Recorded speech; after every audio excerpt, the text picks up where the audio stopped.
Episode 263. What people need help with is after the customer says no. So what do? I say, my philosophy is, as a salesperson, you will define yourself as a salesperson by what you do after the customer says no. And we're never going to be high pressure salespeople.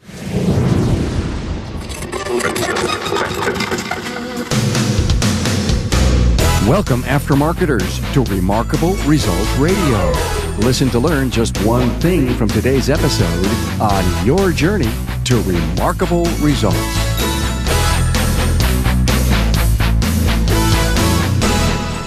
Hey, welcome, aftermarket professionals throughout North America and around the world, to episode 263 of Remarkable Results Radio. Hey, you know that if we were void of the quality work our service advisors do, we would have a lot less work to process in the shop. My guest, Jason Servidio, is all about creating an automotive sales culture at the service counter without any high-pressure selling. Prepare to get some powerful insights on sales advisor training. Hey, Carm Capriato here. Welcome aboard to tell you that the Aftermarket's premier podcast is supported by Federal Mogul Motor Parts. They are the reason you enjoy these great aftermarket interviews. When you need innovation and quality, you need Federal Mogul Motor Parts. Brands like Moog, Felpro, Wagner Brake, Anco, Champion, Seal Power, FP Diesel, and a lot more. They're the parts techs trust. Find out more at fmmotorparts.com, and thank you for supporting these brands. Hey, I'd love to welcome new Facebook friends Louis Baez, Brian Bates, and Mark Wendt, and to my new LinkedIn connections, Tommy DeWitt, Shane Jones, and Mike Reynolds. Hey, thanks so much for connecting and getting involved in this powerful educational resource. Hey, don't hesitate to connect with the podcast. For every one of my social links, go to remarkableresults.biz/social. Hey, thanks for tuning into the Town Hall Academy, the single subject forums broadcast live at 12 noon Eastern every Friday. We'll find every repurposed episode in the Academy Toolbox on my website or on your listening subscription service. Hey, thanks for using the Remarkable Results Radio listening app. You get an MP3 player, my guest's picture, and a synopsis of the episode right to your smartphone. Get the app at your app store or find the links at remarkableresults.biz/app. That's APP. Hey, now meet Jason Servidio, Vice President of Transformers Mastermind. Jason is a sales trainer, and I got to pick his brain and get some details on the service advisor position, an extremely important and very critical position for every professional shop today. Jason shares the makeup of top service advisor, explains where the best service advisors come from, and how to measure the value of service advisor training. He's a ball of energy and excitement. This interview will fly by, so if you don't have a chance to take any notes, as you know, they're already done for you at Jason Servidio's show notes page at remarkableresults.biz/E263. He shares some great wisdom from his years of being a service advisor and a sales trainer. You'll learn some of Jason's best training points, like no one ever died selling and what happens when the customer says no. Get ready for your dose of sales training strategies and a few special tactics. You'll be so glad you invested your personal time. Now, here we go with Jason Servidio.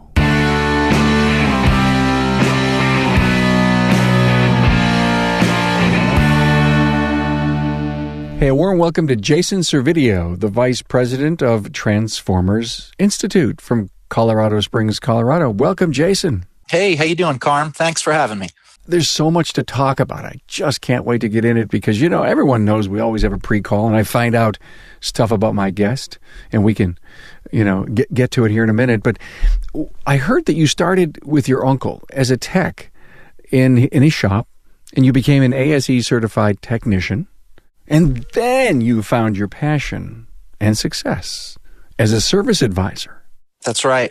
I was actually introduced to that side of it just from being in a small shop, you know, fixing the car and selling the jobs, and kind of learned that I could sell the jobs really, really well. And, you know, as I went forward and got other jobs, I always, you know, I never went back to technician. I did that for a few years, but I'll be honest, I was an average technician at best. What I really like doing is talking with people. And thank God, you know, my dad, great influence on me, was in sales all his life. Just an incredible salesperson. And he was a little disappointed when I told him I wanted to become a mechanic. I saw it in his eyes. We don't like that. He wanted me to be a lawyer, be in sales, something like that. Of course, a dad has high ambition. But he taught me a valuable lesson. He said, whether you're going to get into a profession that is seems like a high-end profession or a low-end profession, whether you go to college, don't go to college, all that matters is that whatever you do, you have to be better than everybody else doing it. And that's the key to be successful. So he says, if you want to be a mechanic, I'll support you, but you need to do it right. You need to get a modern education in automotive technology. I'm going to help you, and he did. He sent me to a technical school. I got an associate's degree in automotive technology, combined with kind of what I was already doing and what I already knew.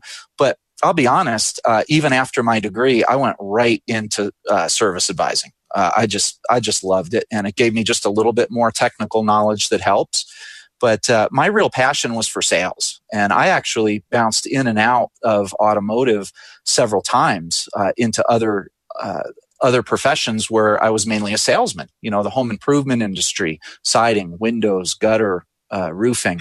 I really enjoyed that and was quite successful. So kind of, I would say my claim to fame is that I took a lot of techniques that I learned in kind of high-end sales. You might be selling someone $20,000 worth of windows, and bringing those techniques to automotive, because that's the one thing missing in automotive is we tend to be like cavemen the way we sell.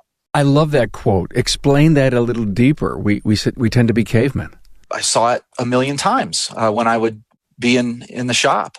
Basically, see this leak right here? That's your rack and pinion. It controls your steering. It needs to be replaced. It's $1,400. Can have it done 4 days from now. You want to do it? And the customer would be like, no. Right? No, let it leak. Let it leak.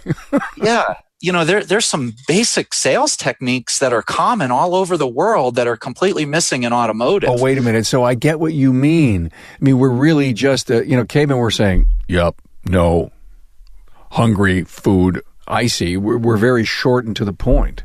Yeah, and whoever teaches us actual sales techniques and sales skills, I have a thing I teach in one of my classes called No One Died Selling. And all that means is nobody died today. It's not bad news. Don't act like it. And that literally came from another colleague I had years ago, that maybe a guy came in for brakes and he just thought he needed the, $139 brake job or whatever. And, it needs rotors. And the service advisor would go sit next to him and say, I am so sorry. It's not just the brakes. It needs the rotors, and they're so expensive. And now it's going to be $400, and I'm so sorry. And I'd be watching them like, I can't believe this. It's not bad news that a car needs rotors. It's great news, right? Nobody died today. Don't act like it. And I would tell him this, and I would show him an alternative, and it really helped him. Putting value into a sales pitch. It's a sales pitch. It's not explaining the job. It's a sales pitch. Learning to close the sale. You have to actually ask for the business, right? Just some basic things. And I had a real passion for that. And so when I say we're cavemen, I still see it all over. I mean, we're getting better, but we take a really technical-minded, knowledgeable person, and we say, okay, now go sell. Well, that's not always the best thing. I just got back from the Ratchet and Wrench conference in Chicago. It was phenomenal, and met people from all over the spectrum. But I'll tell you a trend, and I'm glad about the trend, is more and more people are hiring great personality, sales educated front person, like calling them a customer service rep or all different names. So you kind of deal with that person before you get to the service advisor or the mechanic. And they're able to pull a lot more people in off the phone and develop relationships. And it's surprising how little they need to know about the actual car. Got it. So we're talking from outside the industry. Let's find them, bring them in, and then they would go to a person like you to be trained. Absolutely. And that's one thing with my tenure at Aspen Auto Clinic. I did that quite successfully, is recruited a lot of people from either outside the industry or somewhere in the industry you wouldn't think of. I don't want to mention any names, but one of our most successful service advisors in the company, I recruited him from a pizza restaurant. And he had all the intangibles, the things you could never teach. He was very smart, amazing personality, very articulate, but he knew nothing about cars. So I hear that a lot. What are you looking for in certain qualities? I'm looking for passion. I'm looking for enthusiastic personalities, voice inflection, intelligence, being able to articulate a complicated point. You'll learn about cars. I mean, if you really break it down, I mean, I don't want to oversimplify it, but we sell about the same 12 things all week, right? You can learn about just enough technical knowledge to get started. What I like about taking someone from outside the industry is I can teach them that your sales abilities and your customer service abilities and your relation building capabilities are actually more important than the technical. Taking someone that's been writing service all their lives, sometimes they have a hard time understanding that. I'm talking with Anthony Frohine, a technical product specialist with Federal Mogul Motor Parts. Anthony, when you're in a shop, are you talking tech as well as product? Whenever I do a physical training, there is product incorporated part of the whole training overall, but it's to maximize the time, whether it's diagnostics, whether it's inspection, whether it's installation.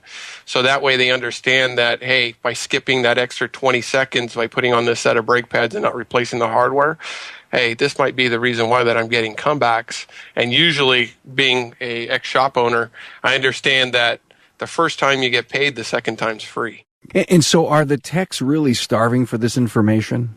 Oh, absolutely. A lot of times you have, we live in an industry where I like to say they cut the roast in half and they don't understand why, but they do it just because they've always been doing that type of an industry. So, to break it through that, they've been doing something for 30 years and they see as they haven't been doing anything wrong, but it starts to open up their eyes to, hey, you know what? It wasn't necessarily wrong, but there is a better way. So you're really talking to me about an aha moment. Exactly. And tell me, when you see that happening more and more from technicians that you're out with, how does it make you feel? Oh, it's awesome. I mean, you really feel like you're giving back to the community overall. But ultimately, the way I tell them, I look at every single vehicle that I worked on prior to, or I had my customer, just like I'd put my family in that vehicle. I look at it as I'm keeping everybody else that much safer because the job's getting done correctly. Federal Mogul Motor Parts' Garage Gurus is your go-to source for the vehicle training, technology, and answers you need to keep your next job on track. On-site, online, or on demand, the Gurus are here to help keep your business and your career on the road to success. Visit fmgarageguru.com. It goes without saying, you've been in the industry. You are now working for Transformers Institute with Greg Bunt doing his sales training for that group. And so it goes without saying that sales training is critically important for the service professional. Any great examples? You've seen the before and the after stuff work? That's one thing that we've done well at Aspen. Even though I was the vice president of Aspen Auto Clinic, my primary job was sales training. All the new employees, the current managers and service advisors. Yeah, and we never just trained someone and wondered if it worked. We watched their numbers before and after. And that is really a lot of fun. You see immediate results. And it depends on what we're training for. We train for two big things. You do it along with the service advisor. I mean, they're engaged with the measurement themselves, aren't they? Oh, yeah. Yeah, we publish it. We publish the data. It's a friendly competition among service advisors, for the whole company. We have 5 stores. And, run somebody through our all-day class. We have a class called Raising Your ARO through Superior Sales Techniques. It's not about systems and operations. It's about how to talk to people. That's what's missing. And watch that. And sometimes we would do these classes one-on-one or just 2 service advisors, right? Just within the company. And their ARO would shoot right up. The other big thing we train for, conversion rate on the phone. Some software out there, Kukui comes right to mind, has dynamite systems where they can measure your your conversion rate, right? So they can match the phone number that called to an open ticket in Mitchell or whatever software you're using. And I'm not sure what's normal for the industry, but I've talked to a lot of people that are jazzed if they're around 40%. We got ours to 86% through our phone class, and that's another all day. If we're looking for conversion rate, we run people through the phone class, then we measure it and we look. And it doesn't stick forever. I'm not going to lie, because you see instant results and then it kind of settles back down a little bit. And then we wait a little bit and we run them back through, So I have seen a lot of before and after. So the key is perpetual type of training. Yes. I actually learned that from Greg. We have this running joke between him and I, because I started off as a service advisor for Aspen and working for Greg. And he wanted me to move from that. I got a nice promotion to corporate, and he just wanted me to be Aspen's sales trainer, which I did for years. It was a lot of fun. We had this joke because I said, Greg, I'll do this for 6 months or so, and I'm going to train everybody in the company really, really well. But I'm going to run out of things to train, and then I'm going to have to go back to writing service. And he just laughed.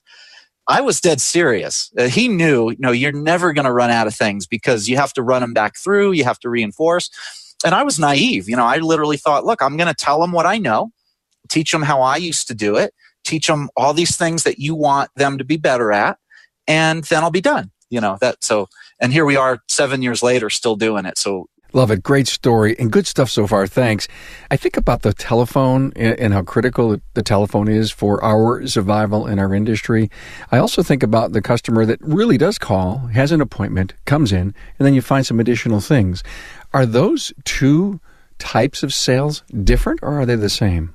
In some ways, they're the same. I mean, you're always going to talk to someone about their primary concern first. But one thing that we probably do things a little bit different is I believe in counter sales. And I know that that's a bad way of saying it, but sometimes that's just simply preparing a customer and explaining to them what the process is and what your business model is beforehand. And so we're not going to take someone's primary concern in and tell them about it and then say, oh, and by the way, we found all these other things, right? That's what a lot of people do, and it locks up the customer. I'm in for an alignment and I noticed you popped my hood. How dare you? Why are you in my hood? I didn't ask you to go under there. We explain at the counter that we do a free courtesy inspection on every vehicle. We do it for free, but we explain why we do it, right? Because could you imagine if you came in and you did a $1,500 rack and pinion and there was another $1,500 repair a month away? And we could have told you about it. Maybe it would have changed your decision on doing the rack and pinion. Maybe you would have done it all at once. Maybe you would have never done the rack and pinion. But it's our obligation to at least tell you. The safety piece is one of the biggest parts. Absolutely. So no, we do have pretty good systems and processes laid out, sales systems. I mean, we have a bona fide sales system. Greg always says, if you can find a successful company out there that has no sales system, I'll be shocked. And he's right that they don't exist. So, we have a process for when they come in for an oil change. We have a separate training that we do, Carm, we call it expansion and maximization, right? So they're in for a primary concern. Maybe the water pump's leaking, but are you serving that customer well by telling them, okay, we're going to do the water pump and a gallon of coolant? And not tell them about the hoses that have 125,000 miles on them, the thermostat that should be done, the struts that are completely worn out. We're going to expand and maximize the sale, but we're going to do it in the customer's best interest. So we have a separate process for those things. How do you find out where any of your service advisors need help in? Years ago, when I was the sales trainer, and even when I became kind of the sales manager, I could flat out ask a service advisor, what are you weak in? What do you think if there was one or two services or even repairs that you see typically that you could sell better to increase your commission? What are they and why do you think they're bad at? Why do you think you're bad at them? They would just tell me everything. What I noticed is kind of when I continued to get promoted and kind of became their direct boss, those answers didn't come as easy. So it was harder for me to find their weaknesses. And I think I had respect of all the people. And when you mainly manage through training, like I did, I believe in being a servant leader and helping people make more money. And you get a lot of respect, and you can influence, and you can get people to do things pretty easily. You can't get them to admit their weaknesses as easy. So the answer to your question is I found out through listening to their phone calls. I've listened to thousands upon thousands of recorded phone calls. But, and then I could kind of find out where they're weak and tell them. But if I could just give you a quick story to highlight this, I told you I just got back from the Ratchet and Wrench conference. And obviously I was having some really fun conversations with service advisors and owners and managers. There was all kinds of people there. But here's an exact example of what I'm saying. So I'm talking to a young lady, service advisor back on the East Coast there. And she was pretty interested in some of the classes that I do. And she was asking me, what are some key points? Like, what are some topics, some subjects? What do you do? And I was kind of going through the list, and what she was most fascinated with was, the ARO. And, what I found is I don't really need to teach you how to sell a rack and pinion, how to sell a ball joint, how to sell a power steering flush, how to sell a belt. Most people come up with pretty good descriptions and ways to sell it. What people need help with is after the customer says no. So what do? I say my philosophy is, as a salesperson, you will define yourself as a salesperson by what you do after the customer says no. And we're never going to be high pressure salespeople. So how can we talk to them without being high pressure? Because half the people say no at first, right?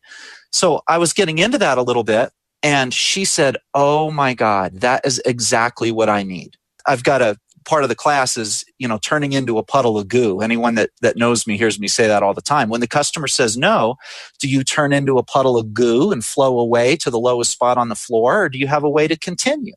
And she said, I'm that person that turns into a puddle of goo. I don't know what to do. I get very uncomfortable. I go print the estimate and I get them out of there as fast as possible. I said, well, I could really, really help you with that. And she got really excited. If I was her boss, I doubt she would have told me that.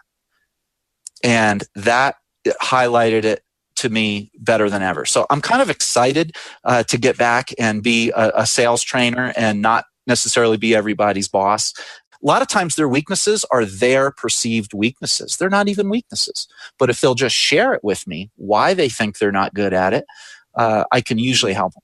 Give me the first pointer when someone says no, so that I don't turn into a puddle of goo. The first thing, without giving your whole class away. It kind of depends on why. I guess the first pointer is to find out absolutely why. And even though they may not say the real reason, we know it's almost always price.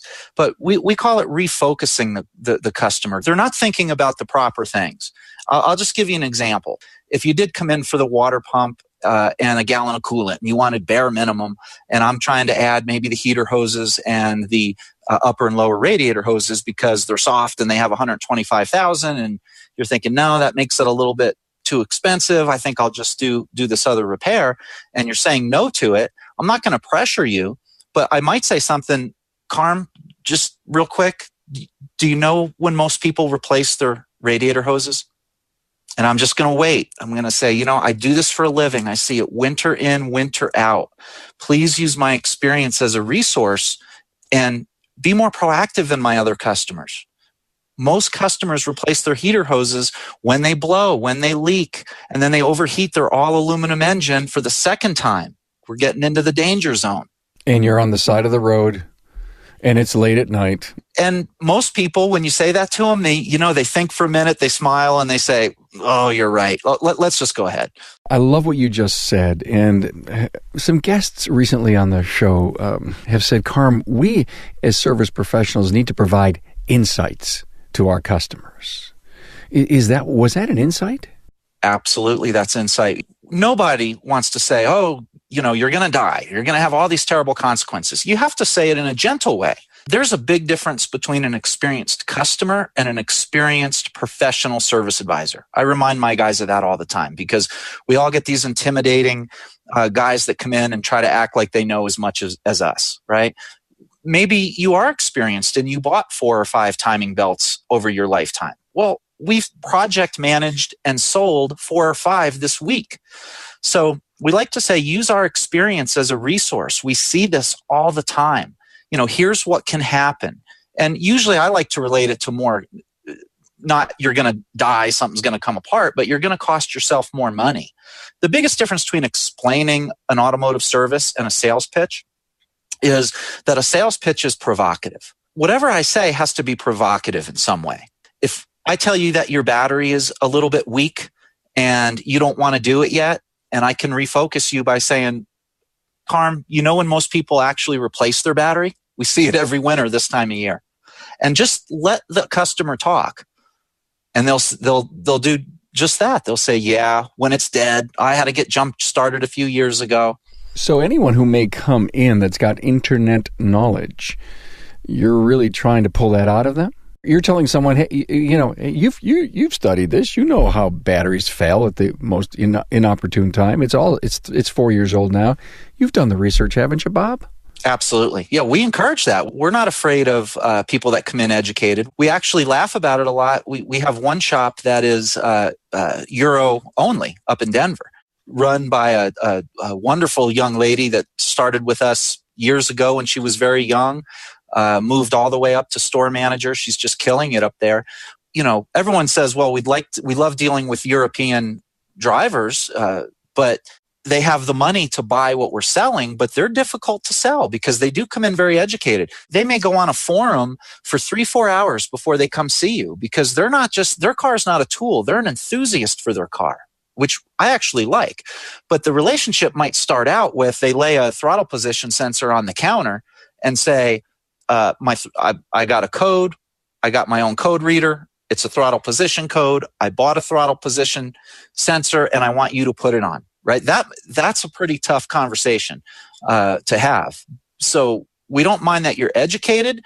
You're educated in what the car may need, but you're not educated in the proper professional way to fix a car. So that's where we'll back up. Let's talk about this great career as a service advisor in our industry. Have you ever had a chance to talk to counselors, PTAs, the parent groups at the high schools to consider? We talk about the tech shortage and wanting to seed our industry with great young STEM type students. It sure looks like someone who doesn't want to work with their hands but loves people could find a hell of a career with us. Oh, there's no doubt about it. And I haven't done a lot of that. Our operations manager, Bill at Aspen Auto Clinic, has done a lot of that. He has a passion for that as well. And our district manager, Mike, is starting to do some of that. They've actually gone into the schools and they're developing relationships with a lot of the shop teachers, and they've innovated, some training programs within our company. But I would like to do that because I'll tell you, a lot of young people don't even know it's a career, right? They don't even, I don't know about cars. That means I can't get into that. That whole industry is hands off, and that's not true. My passion is for sales and training salespeople and showing them what's possible, what a great lifestyle you can have. It's not like it used to be. We're not going to make you work 78 hours a week.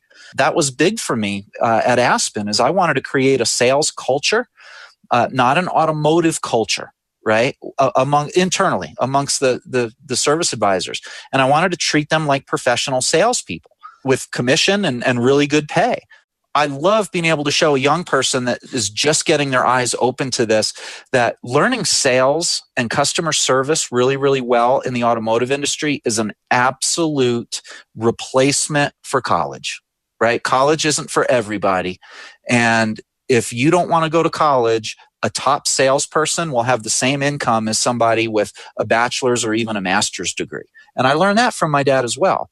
I love showing them that that's possible. And I love seeing a service advisor go from thinking that it's about cars to understanding that it's about people, helping people, personal relationships with people, and then making an income that they never thought possible.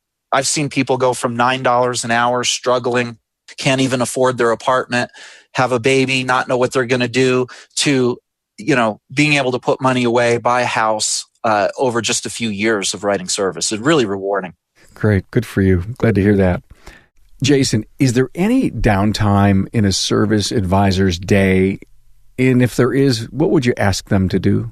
Have a tickler file and call back customers that you felt like you were very close to almost getting the sale, but at the last minute, something happened that maybe you don't know why you missed it. So that and follow-up. How many customers get a follow-up call, right? If you spent $1,500 on a rack and pinion and an alignment with me, and I called you 3 days later and said, hey, Carm, how is that? How does that alignment feel? How are things going for you? Just wanted to follow up, make sure everything was still good. That's a great way to spend downtime.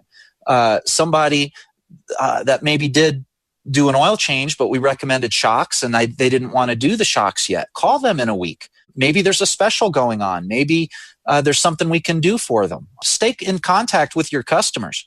We were talking about the phone, listen to the phone, and I got to just insert this real quick if it's okay. But this is what kills me. Being with Greg, he's an open book, and he's treated me more like a partner than an employee over the years. He's just been wonderful to me. Most people that work for him are all going to tell you that. But going from a service advisor up to corporate, I got to see the whole other side of things that I never saw before. And the first thing I saw is the amazing amount of money that is spent on marketing and getting new customers and getting more customers. And then you listen to the phone, and wow, you could be losing 40, 50, 60% of the customers that are calling you. You're not getting their car in the bay, but you're still continuing to spend all of this money. Why are we doing that? Why not do some phone training, tighten up our phone skills, measure our conversion rate? If you have an 86% conversion rate and you need more cars, okay, let's pump out some advertising. I get that. But kind of seeing behind the scenes on what that actually costs. A huge thing that I've done is listen to the phone calls and increase people's phone skills as far as getting the car in. So that's really, really an important part of this, I think. Thanks so much for that. Do you see loyalty or rewards programs working? Not that I know of. I don't think they're great. I think there's some return programs that we can do, prepaid oil changes, packages, VIP programs for customers that are already in. I see that working pretty well. We do that pretty successfully, but honestly, I'm not really sure. Thank goodness there's smart operations and marketing people around me that could probably tell you that a little bit better. Retention. What are you guys doing for that? One of the best things that you can do for retention is a personal relationship. And, giving someone a shop tour, telling someone about your background and your history and developing a bond with them. We always say, if you bought a new house and you had your buddy over, what's the first thing you would do? You would give them a nickel tour. You'd show them around the place. You'd be proud of it.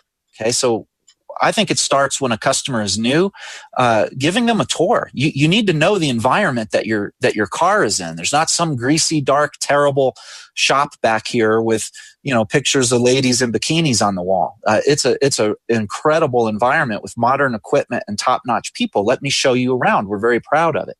This is a big part. I don't want to get into too much. I actually wrote a blog on this, but I think one of the biggest problems with retention is we advertise and we bring in a loss leader, right? An oil change customer.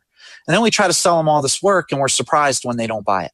They're an oil change customer. You're not their mechanic. They're not a repair customer yet. So before we do that, let's convert them, right? Let's tell them that we actually want to become their mechanic.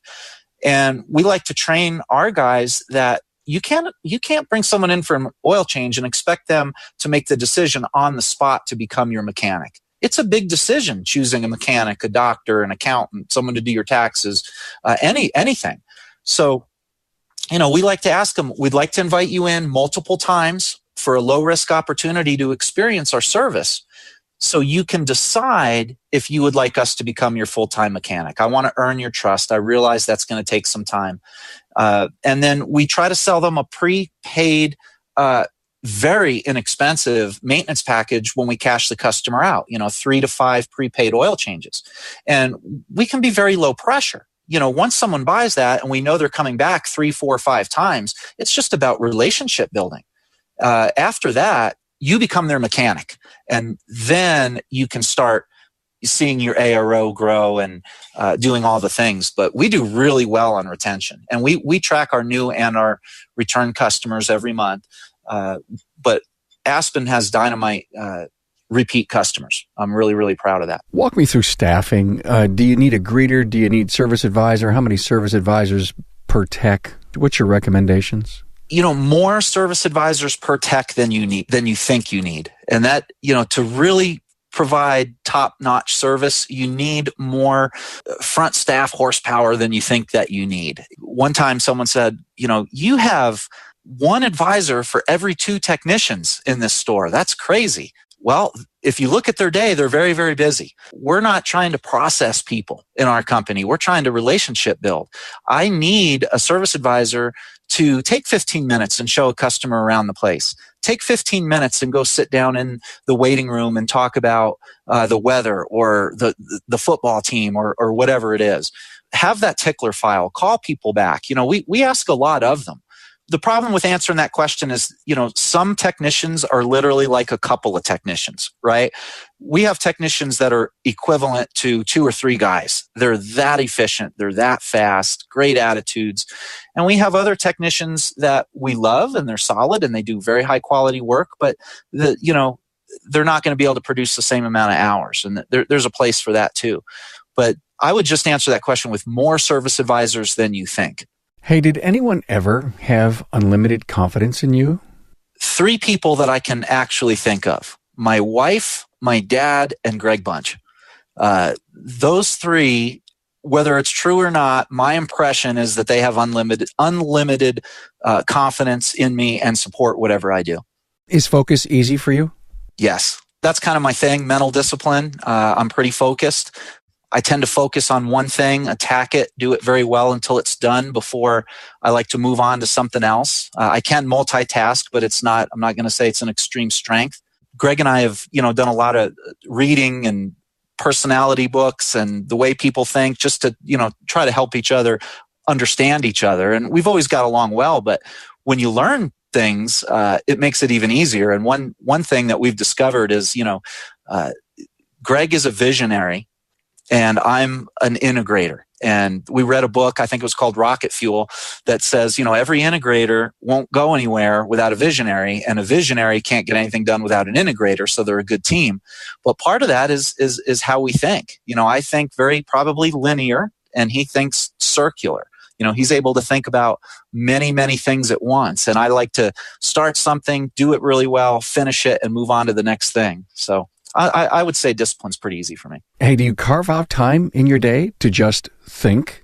No, I would like to, but I will tell you the truth about one thing. I'm a bit of an insomniac. I have been for years, and I do a lot of thinking when I can't sleep. And maybe that's why I can't sleep. I don't know what came first, but a lot of my best, most creative ideas come in the middle of the night when I should be sleeping. And I spend a lot of time thinking at night. Regret anything, Jason? I don't regret much. I try not to look back too hard, too deeply. I would say if I regret one little thing, it's pretty minor, is I was a pretty solid, good hockey player in high school and had an opportunity to maybe pursue that and chose not to. And all these years later, it would be pretty impossible. That's just a minor regret of mine. I don't have any major regrets. You still playing pickup hockey anywhere? No. I've had some people that have tried to encourage me. And, I take my daughters ice skating from time to time, and they just think it's so weird. How can you skate that well? It doesn't look right. It's just weird because, you're supposed to be the dad that's all wobbly on the skates, But I don't think I would have the ability to play anymore. Thanks, Jason. What's your passion beyond the shop? My passion beyond the shop is definitely doing things with my family. Anyone that knows me, would tell you I have a very, very close marriage. My wife and I are absolute best friends, and I know that that's a cliche, but we were best friends that hung out together before we ever had a relationship. And our whole relationship's built on that. But we live in Colorado, and we love the outdoors. We have four-wheelers. We go four-wheeling. We like to be outside. We like to go up and rent a cabin, do hiking, do snowshoeing. That's definitely a passion of ours. Let me ask you a final question, and it's a loaded one. I'm a service advisor. I'm struggling. I heard about you. I picked up the phone, and I said, hey, listen, I know you're a busy guy. In 2 minutes, tell me what I got to do to be better at what I do for a living. Well, the first thing I would probably tell you is I would like to listen to some of your phone calls and get you into sales training. I really think that I can help somebody. I have a core 7-class program that I can help almost anybody. But I would have to interview that person because, Carm, the reasons that people struggle are all over the map. But you know what it mostly is? Mentality. It's believing that you can, but it's knowing that certain things are okay. Here's what a lot of service advisors that do call me with just that problem say is, right, they believe that I'm a service advisor, not a salesperson. I don't respect salespeople. It has a negative connotation in society. It's a bad word. I'm never going to sell. You can't make me. I tell the person what they need. I tell them how much it is. I give them my advice, and that's that. And if they say no, that means, and you continue to talk, I'm a high pressure salesman and I'll never, ever do that. Okay, well, that's getting in their way. Their mindset's getting in their way of change. Their mentality is in the way. It's not 100% their fault, right? A lot of it is the culture that they've been exposed to. But the other part is they don't know that there's 3 miles of space in between just being a technical minded service advisor, showing people what they need, telling them the price, and that's that, and being a high pressure salesperson. It's not one or the other. They think it's one or the other. So when we actually teach them subtle, very subtle techniques on how to live in that middle ground, we are never going to allow some high pressure salesperson in our company. We've had people that have gone down that road and they were fired, quite honestly. But we're never going to allow someone that doesn't understand that they're a salesperson. That job is a salesperson. And why do you think that that's a bad word? Let's break that down. That would be step number 1. Man, have I learned a lot from you. Well, I appreciate it. Where do you get this perpetual energy here? I have a passion for sales and for service writing. And I'll tell you, here's where the energy comes from. Most of my energy draining things have been removed. This is a hard business. And the sales part of it is emotionally gratifying and fun. And we can go in the back and we can high five and we can, have a little higher paycheck every single week. And it's just so much fun. But we like to say, after you make the sale, the work begins, right? When we have to communicate with the technician, we have to, deal with the parts, and maybe the part comes in wrong and making sure the deadline. And, that is where it gets really tough. And I have been so fortunate, and I thank a lot of people that have been around me, especially Greg. They've kind of removed that part of it away. So I can live in the emotionally gratifying, most fun part of the automotive business. Great to spend some time with you. Jason Servidio, the Vice President of Transformers Institute, Colorado Springs, Colorado. Thank you for bringing your passion to the Remarkable Results Radio podcast. Thanks for having me, Carm. I really appreciate it. Hey, thanks, Jason Servidio, for so many great insights. You shared your wisdom on the who, what, why, and how of sales advisor training. The episode's talking points are at remarkableresults.biz/E263. It's an honor to interview people like Jason Servidio who are so willing to give up their insights to give you the inspiration to find your high water mark for sales training. Hey, no doubt my assurance stands. Listen to learn just one thing. I'm positive you did. Now, don't forget to implement it. Thanks for being here to show your support. Glad you enjoy. Thanks for listening hard. Talk soon. Thanks for being on board to listen and learn from the premier automotive aftermarket podcast. Until next time,